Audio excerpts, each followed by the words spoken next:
In a lush green jungle lived a playful baby elephant named Ellie. Ellie loved exploring, but most of all, Ellie adored sweet treats.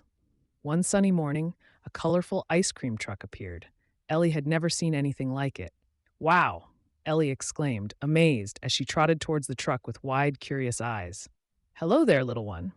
What can I get for you? The ice cream vendor asked, friendly.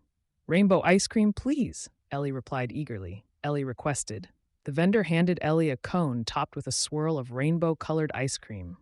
Ellie took a big lick. Suddenly, Ellie began to float. Whoa!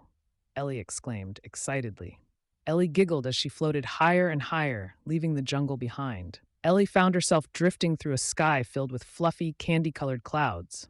She saw cotton candy sheep grazing on licorice grass. Ellie waved to a gingerbread man piloting a marshmallow airplane.